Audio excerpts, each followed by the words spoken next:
Jesus has already revealed to us with absolute precision what to do in the first 24 hours of the tribulation. Matthew 24 should not be read as a set of ideas open to human imagination, nor as parables subject to poetic interpretations. It is a manual, an emergency map, a set of direct, specific, urgent instructions spoken by the one who knows the end from the beginning. These verses were not given for theological curiosity, but for spiritual and physical survival. Jesus was describing realities that would unfold within hours, not distant theories. And many are shocked when they discover that there are 5 clear directives outlined by Christ himself, teachings that most Christians have never heard in a practical or objective way. But before anything unfolds before our eyes, there is an inevitable question that crosses centuries. Do you know these instructions well enough to obey them without hesitation? Because in the decisive moment, there will be no time for debates, doubts, interpretations, or quick searches. There will only be the command and the response. The first instruction is simple, yet absolutely decisive. See and recognize immediately. Jesus makes this crystal clear in Matthew 24:15, when he declares, "When therefore ye shall see the abomination of desolation, spoken of by Daniel the prophet, stand in the holy place, whoso readeth, let him understand." That final phrase, placed in parentheses like an eternal whisper, is not a footnote nor an editorial comment. It is Christ himself leaning toward the reader, calling every generation to personal responsibility. If you are reading this, then you must understand.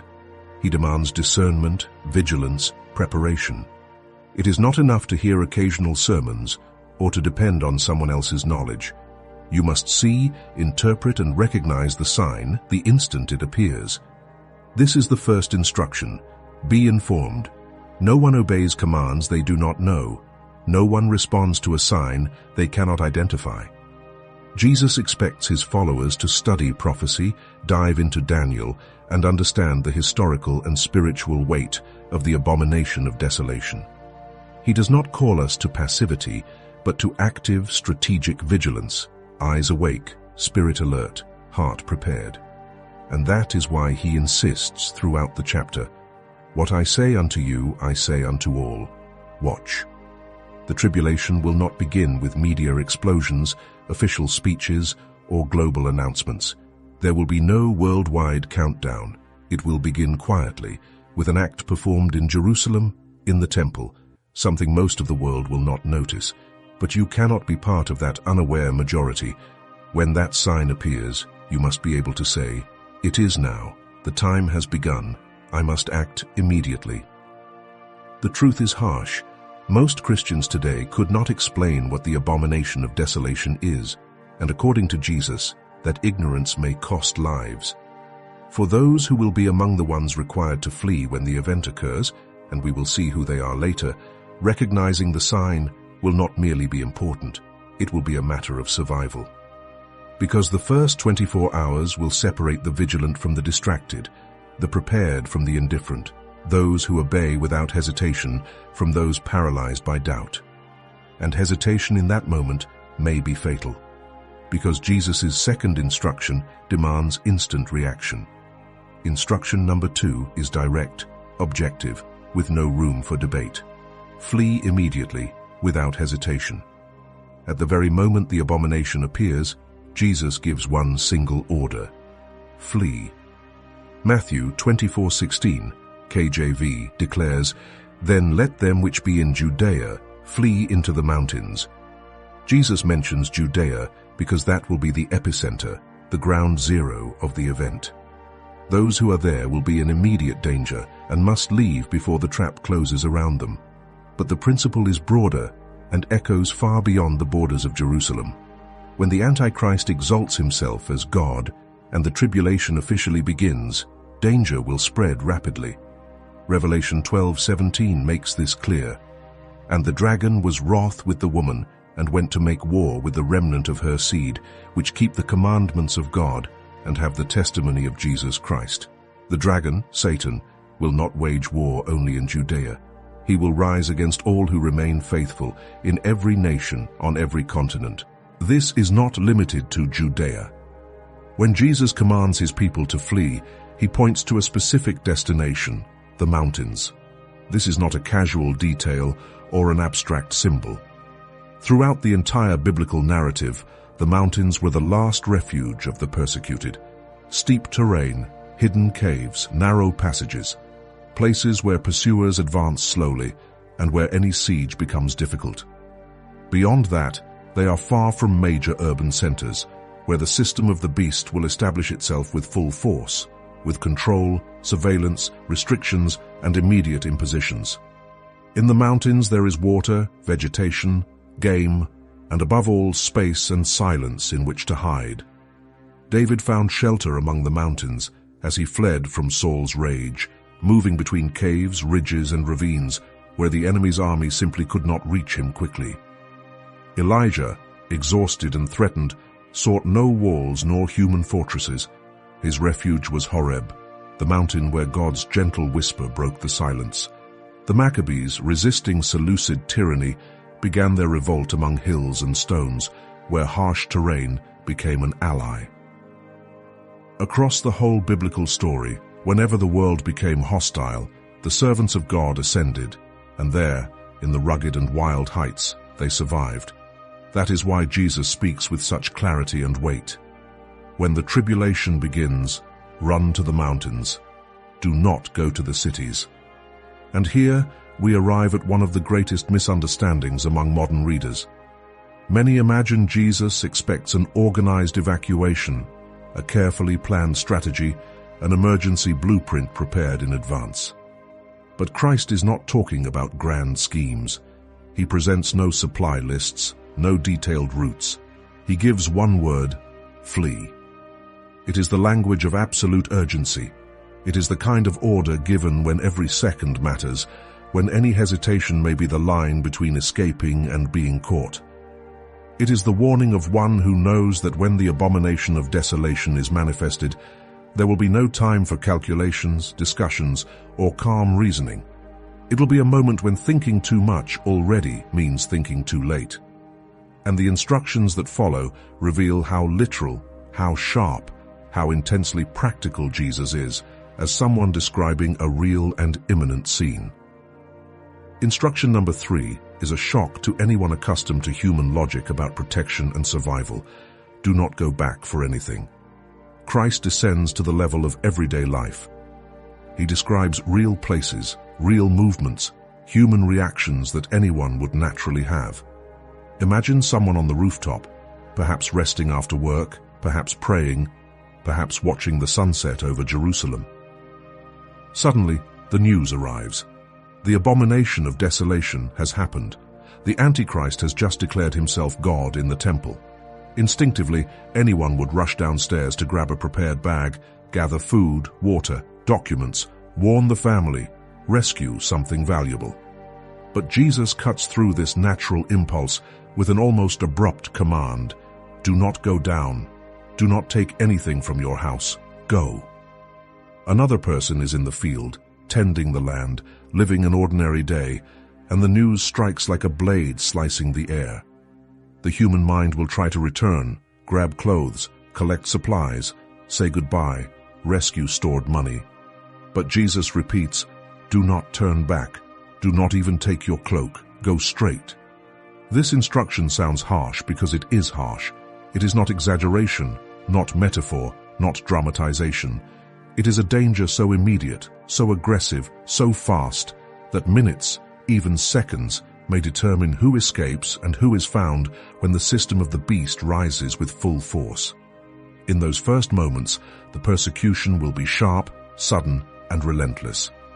To reinforce this reality, Jesus cites one of the most disturbing examples in biblical history. In Luke 17:31-32, it is written, "In that day, he which shall be upon the housetop, let him not come down to take them away. And he that is in the field, let him likewise not return back. Remember Lot's wife." Those 3 words, remember Lot's wife, carry a warning that echoes through the centuries. When God brought Lot and his family out of Sodom, he gave a simple command: flee. Do not look back. But Lot's wife hesitated. Her heart remained tied to the life she was leaving, to the past God was destroying. She looked and became a pillar of salt. She was so close to salvation. She was running with angels at her side. But she could not let go of her old life. And Jesus says, remember this, because at the beginning of the tribulation, the same mistake will cost lives. You may know the prophecy, you may recognize the sign, you may even take the first steps. But if your attachment to comfort, routines, possessions, and the world you built speaks louder than obedience, you may simply not escape in time. That is why inner preparation is not a spiritual luxury, it is survival.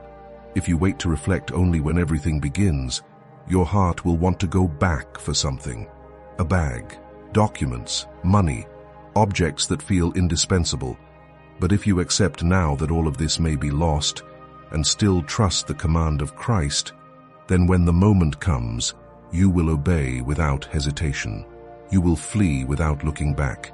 You will leave everything where it is, and you will save your life. Jesus values your life more than any earthly possession. The question is, do you? And here we see how deeply, almost personally, Christ cares for those who follow him.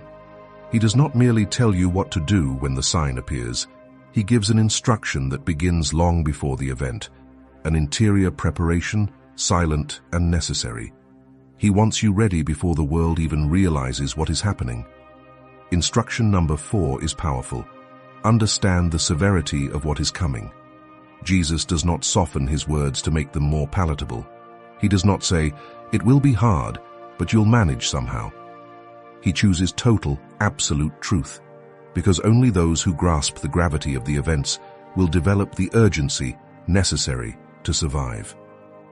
Matthew 24:21-22 declares, For then shall be great tribulation, such as was not since the beginning of the world to this time, no, nor ever shall be.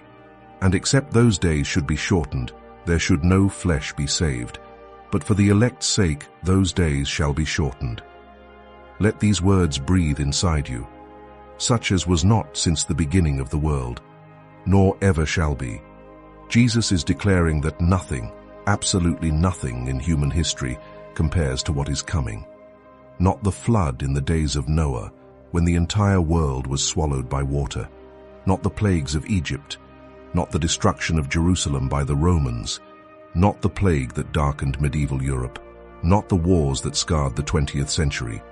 The Great Tribulation will surpass all of these combined. It will be so devastating, so widespread, so absolute, that if God did not intervene, if he did not limit the duration of that period, not only would many die or most perish, but no flesh would survive. Humanity itself would be wiped from the earth. And that is exactly what the tribulation would accomplish if God allowed the clock to run its full course. Why does Jesus reveal something so terrible? Not to paralyze his followers with fear, but so they may grasp the seriousness of his words. When the true magnitude of the Great Tribulation finally reaches the heart, when you understand that it is a period without precedent in the history of the world, the commands of Christ stop sounding like optional counsel. They become living orders, urgent, vital, commands that mark the line between life and death, between escape or destruction, between remaining at God's side or being lost in the chaos. If Jesus says, flee, you flee. If he says, do not return, you do not return. If he says, pray, you pray, because nothing, absolutely nothing, will ever be more serious than this. But in the midst of such a dark prophecy, Jesus leaves a ray of hope.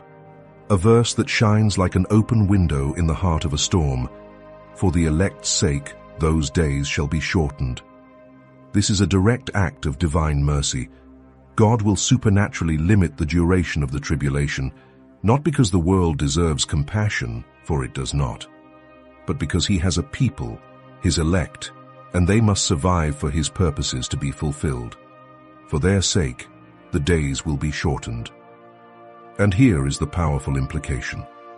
Your immediate obedience in the first 24 hours will place you among those who experience that mercy. Those who hesitate put themselves in danger. Those who obey come under divine protection, even in days of judgment. But Jesus, fully aware of human frailty, gives us one final warning, a warning directed especially to those who will be running, wounded, exhausted, with bodies weakened and souls stretched to the limit. Instruction number 5 is clear. Do not be deceived in the midst of chaos. When you are running for your life, when everything you owned has been left behind, when hunger tightens, when exhaustion weighs on your bones, when fear tries to suffocate your hope, it is in that moment that your vulnerability will be most dangerous. Jesus knows this, and that is why, after commanding his people to flee, he adds the warning. Matthew 24:23-26 declares, "Then, if any man shall say unto you, Lo, here is Christ, or there, believe it not. For there shall arise false Christs and false prophets, and shall show great signs and wonders, insomuch that, if it were possible, they shall deceive the very elect. Behold, I have told you before. Wherefore, if they shall say unto you, Behold, he is in the desert, go not forth. Behold, he is in the secret chambers, believe it not." Notice the setting. Jesus says then, meaning after the abomination of desolation, after believers begin to flee in that period of fear, loneliness, hunger, and exhaustion, false Christs and false prophets will arise. They will not be ridiculous pretenders. They will perform signs, wonders, supernatural manifestations so convincing that they would cause even the elect to waver, if that were possible. They will be dangerously persuasive. They will display power. They will appear wise, spiritual, miraculous, and desperation will tempt many to believe. And Jesus makes it clear, these manifestations will be real, but they will not come from God. These deceptions will be aimed like precise arrows, targeted directly at those who are weakest, the tired, the hungry, the wounded, those searching for answers, those who left everything behind and only want to survive one more day. The deception will be designed specifically to strike those who are fleeing, those living in caves and ravines, those starving, freezing, isolated, vulnerable, and thirsty for any sign of safety. And Jesus continues describing the target of this spiritual strategy, leaving no room for doubt about who the focus will be. The deception will be meticulously aimed at you, the true followers, those who will be scattered across the mountains, living among rocks and caves, searching for food, water, shelter, any direction that offers hope. These false anointed ones will not appear before the chaos when life is stable. They will not arise in times of peace, when discernment is clear and the mind is rested. They will come at the exact moment of vulnerability, when desperation opens cracks in the soul and circumstances cry out for a comforting voice. That is why Jesus insists with such firmness, "Believe them not. Do not go out. Do not believe."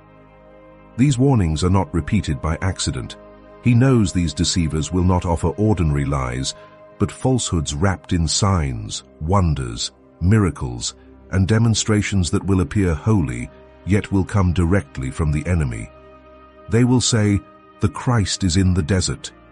He is in a secret chamber. Follow me, he sent me." But Jesus, in his love, reveals everything beforehand. "I have told you in advance." These signs will not come from him, and then he establishes an absolute contrast, a truth that destroys every fraud. The true coming of Christ cannot be imitated. He makes certain that no one confuses the real return with human manifestations. When he comes again, there will be no rumors, no leaders pointing in a direction, no secret groups announcing appearances. It will not be something hidden, localized, or private. His coming will be like lightning tearing through the sky, an explosion of glory stretching across the earth from one end to the other, visible, thunderous, irresistible, universal. Everyone will see it, the righteous and the wicked, believers and unbelievers, kings and beggars. The entire world will witness the return of the Son of Man. Therefore, any hidden event, any secret appearance, any figure presenting himself as Christ away from the eyes of the world, is not Christ. It is deception. And then we reach the conclusion that ties together everything Jesus taught. He did not give these instructions to create panic, but to preserve lives.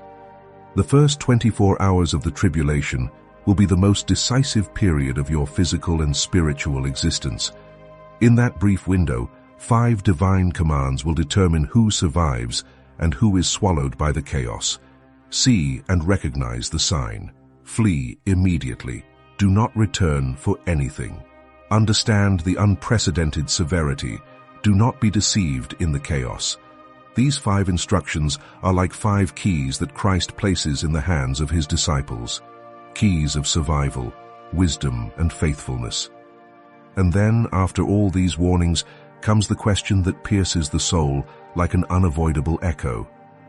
Will you treat the words of Jesus as suggestions or as commands? Because nothing he said is metaphor, nor symbolic language meant for distant interpretation. It is not prophetic poetry, nor a parable open to opinion. It is literal. It is urgent. It is prophetic. It is real. Every instruction Jesus gave was meant for a specific moment, a moment that will come upon the earth like nothing before it. And those who listen to his words will live. Those who ignore them will not. But even in the midst of a scene filled with judgment, a glorious truth rises like a flame that cannot be extinguished. God will shorten the days for the sake of his elect.